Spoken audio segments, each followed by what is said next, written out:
Yeah, I think it's me next. It's you again. It's you. I thought it was Stephen for a minute. My bad there, James. But I forgot to turn over the page. This is just like the news, Clive, with only 2 presenters. Alright, I'm ready if you're ready. Go on then. Okay then. You ready, everyone else? Quiet on the seat, please.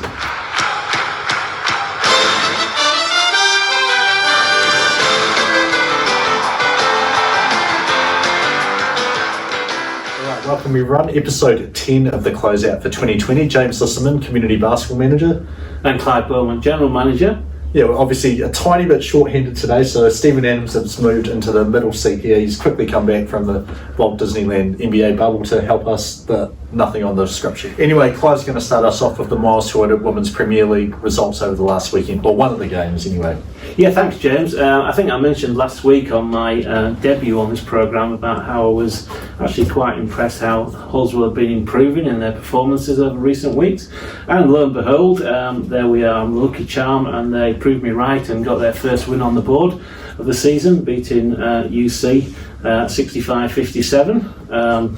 Both defensively and offensively, they were impressive, holding UC's leading scorers of Hannah Michewski and Tessa Morrison to 16 and 15 respectively, and then having 9 players contributing themselves to their own scoring. Former Lincoln University scholar Sophie Schrader, 14, leading the Green Machine in their attacking statistics, well supported by Alice Sproat and Rosanna Catena with 10 each. Yeah, very good, and yeah, just like you thought, that means every team has now won at least one game in the Women's Premier League. On the other court, we had the top 2 teams standing-wise, North Canterbury up against Lincoln University, both marginally short-handed with 3 players up at the Tall Fern Showcase. The gap between these teams was never in double figures the entire way through, but it was North Canterbury's Ezra McGoldrick that led everyone, and she was the difference with 32 points. Hannah Crabtree had 12 as well for North Canterbury. Lincoln University was paced by Subasa Nisbet, who had 15, and then Lauren Hippolyte had 14, but it was the LU Rams. They'll rue the number of 3 points that they let North Canterbury get from the free throw line, a massive 20-point difference between the 2 teams here from the charity stripe. That saw North Canterbury hang on to win in the end 73-65 over Lincoln University to maintain their unbeaten run in the competition. Yeah, certainly wire to wire that one, James, and a lot closer than North Canterbury are used to this season. And certainly, you know, if that was the statistics from the three-point line, then at the end of the day, Lincoln really have only themselves to. Yeah, no, the free throw line. So free throw line. Yes, that's right. Neither team shot great from 3 points, so I didn't leave that part out. Free throw line. Yeah. But yeah, that's really something Lincoln need to work on, and I think obviously looking at the results. Despite the absence of the Tall Ferns, if Lincoln address that, then maybe next time around they'll reverse the fortune. So good effort from Lincoln there, pushing North Canterbury like that. In the other game, it was not quite so much wire to wire. Canterbury University in the men's league avenged their early loss in the season to Lincoln University, beating them 88-72. Rohan Russo with 17 points, 15 rebounds, and Josh Peterman 16 points and 12 rebounds, as well as becoming MVP, led the charge for UC, who got back to winning ways after a promising start and a few slips. Yes, they have, but they'll be close to full strength player-wise from now on, I think. Yeah. Lincoln University's Colin Mason, 13 points and 13 rebounds, did what he could, and was probably the only solace in the defeat for Lincoln. But the only consolation being that Lincoln have the edge in the head-to-head with UC, so obviously it's all on the next games. It is, they won by 21 the first time they played, and then 16 points. So 2 blowout wins for both teams here, but Lincoln will have the marginal edge there if it comes to that at the end of the season. Second game, North Canterbury going up against Pioneer, and this was Kazuki Yahara, who was the early story for North Canterbury, hitting 5 threes in the first half as part of his 19 points. This helped North Canterbury get to an 18-point lead. Ollie Davies was pretty much the entire Pioneer offence in the first half. He scored 29 in the first 2 quarters to keep his team in touch, and they were only down 6 at the half time. Mason Whitaker, back from Rams duty in the Sal's NBL, had 20 points, 8 rebounds and 7 assists, helped North Canterbury rebuild a double-digit lead in the third quarter.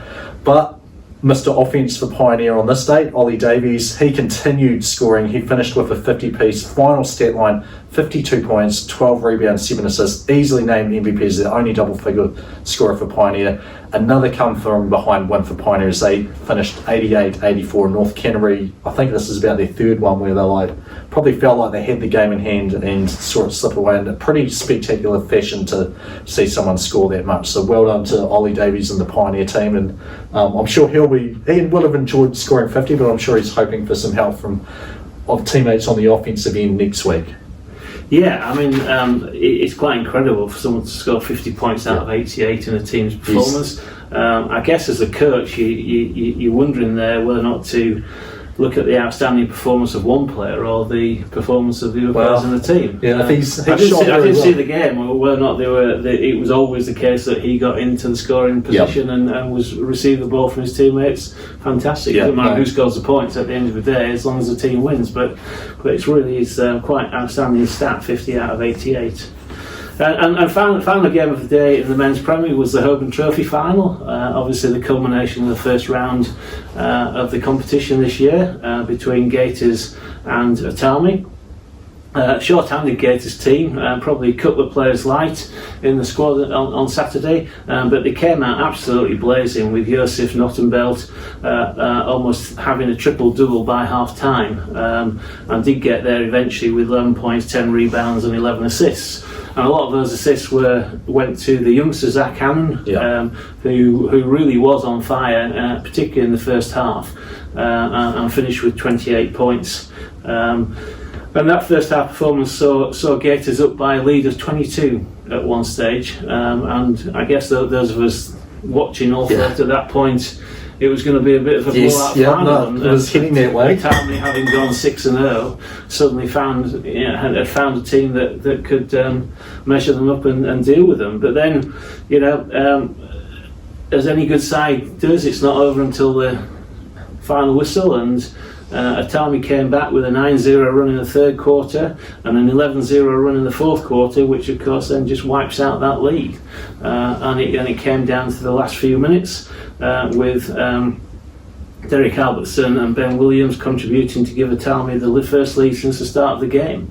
And at that point they didn't relinquish it, despite Gators closing the gap to 1 point on 2 occasions. Ben Williams named game MVP, final score of Atami 92, Gators 87. Yeah, no, it was very exciting. Everyone who stuck around for the game, which finished around 6:30, it was awesome to see. If that's the standard, people tell me, being new to the game, that the second half of the season is better than the first. Yeah, because we get the Rams players back in and in the men's prem and stuff like that. But certainly that bar's been set very high. Yeah, no, I think so. I think this year, especially with the restricted organisation of teams due to COVID, I think we are seeing better performances as the season's going on as well. Glory League game of the week, another men's under 21. We have Checkers versus Pioneer Kashmir. Mitch Langley here, first player of the game for his team. He shows off his post technician badge. Those who play Tico know what I mean here. Superb footwork, and I've got to give a shout out to his high school coach Nebra Brook, who must be very proud seeing the work that he's put in with the young man here showing off in the court. Ollie Miles, 18 points, a nice semi-transition finish here to trim a double-digit lead inside 10. It was Alex Weymouth, beautiful reverse layup for Kashmir along the baseline, and props to Jaden Olsen, greatest screen assist here to give him the open lane. Finn Howard, 10 points, had this bucket. I forgot to say Alex Weymouth had 24. Finn Howard, 10 points overall. He had the bucket and the foul to put Kashmir up 3 points late in the fourth. Jaden Cameron, though, for Checkers, channels Mika Vukona to tie the game at 66, and in true Mika Vukona fashion, he does miss the free throw after the 3-point play opportunity. Kashmir, final possession for them, come down, Cameron Olsen can't hit the tray. Somehow Zamza Mohammed comes up with the ball. I don't know, I've watched this about 6 times, can't tell how he gets the rebound. About 7 seconds left, goes coast to coast, right as the buzzer sounds, he's able to, before he releases the ball, the buzzer sounds as the ball is going through the hoop, and he wins the game 68-66, and nice celebration from Checkers, both for the Jaden Cameron bucket to tie the game, and then Zamza's one to win the game. Also, which you'll see at most of our venues, or may have seen them around, these new signs here, they're great. Be a great supporter, let them play, reminding people that these are kids. Obviously we have adults as well, but down the bottom you can't see here, it says refs are human, so that's something to remember, and this is not the NBA. So those signs will be up, so thank you to Clive and Rebecca for organising them, and I know Year 5-6 basketball on Thursday. The kids were very excited and like posing for photos with those as well.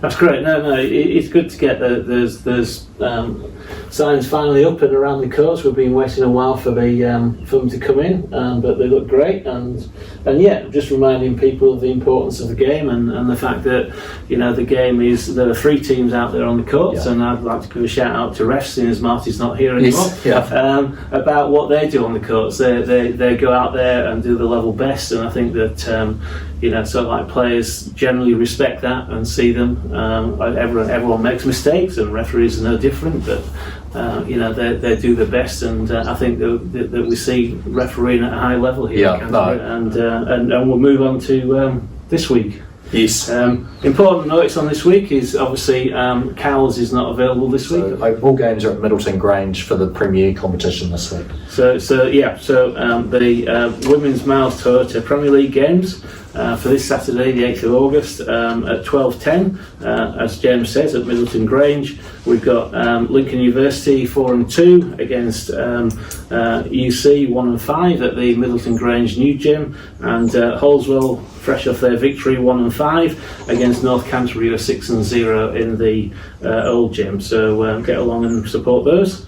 And the men start at 1:45 with Pioneer 5-2 against Gators 4-3. I'm sure Gators are going to come back strong from that disappointment last week to get the second round off and running. At 3:20 we've got Atalmi 7-0 versus Lincoln University 3-4, and the final game of the day, UC 3-4 versus Chequers 1-5. So looks like a exciting weekend's basketball. No, it should be good. Different venue. It is. The teams have played there over the last couple of years every so often as well.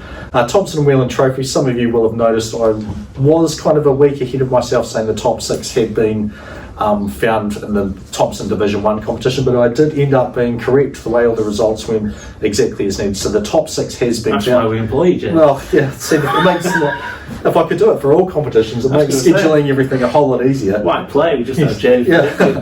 Anyway, congratulations to Cashmere, Christ College, Middleton Grange, Shirley, St Andrews and St Bede's, who are all in the running for the trip to get up to PNC, Palmerston North City, for the AA National Tournament later this year.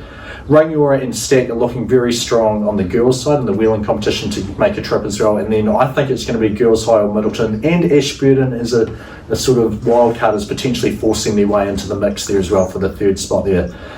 With reference to that, tonight, Wednesday, August the 5th, 5:30pm, Christchurch Girls High will be playing Ashburton in the New Zealand School of Broadcasting game at Cal Stadium. Both teams pretty much have to win to keep their dreams alive.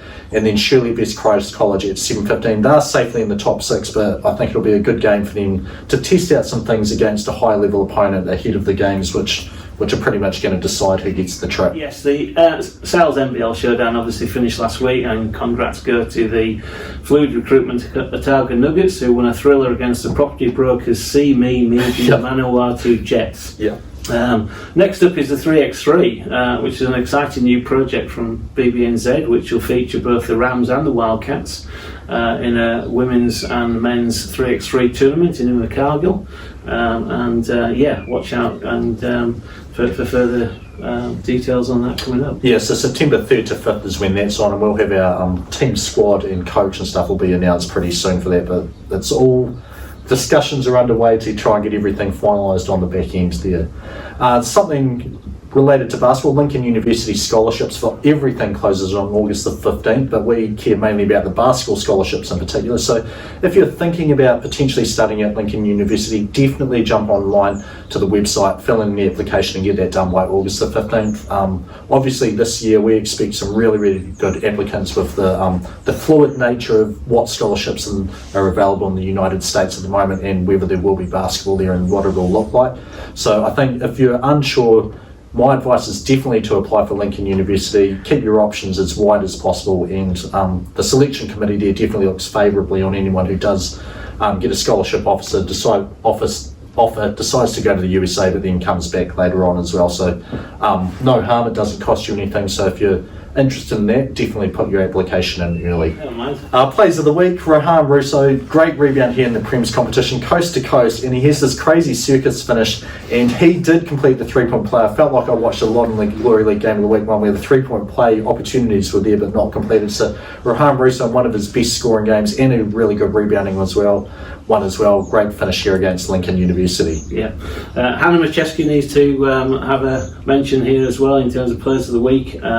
Beautiful spin move in transition and then a lefty scoop finish, which it was a pleasure to watch. Yes, and then Walter Brown, this is actually from the week before, but I'm going to blame the Checkers coaches for only telling me about this great dunk on Monday night this week. So takes the closeout here on the baseline, goes up and shades of Latrell Sprewell held a back scratcher off 2 feet, just jams it through nice and hard there. So impressive dunk there by Walter Brown and the Checkers under 23 team. Cool. Well, as usual this week we're going to thank one of our supporters, which is the Lion Foundation. The Lion Foundation have kindly supported us again this year in a grant we just received post-COVID to help us with our rent and utilities in this space. So thanks for them and their support over the next 12 months. All right, that pretty much wraps up week 10 of the closeout. Good job, good effort. Magnificent finish. Right, excellent. Like a Tommy. Yes.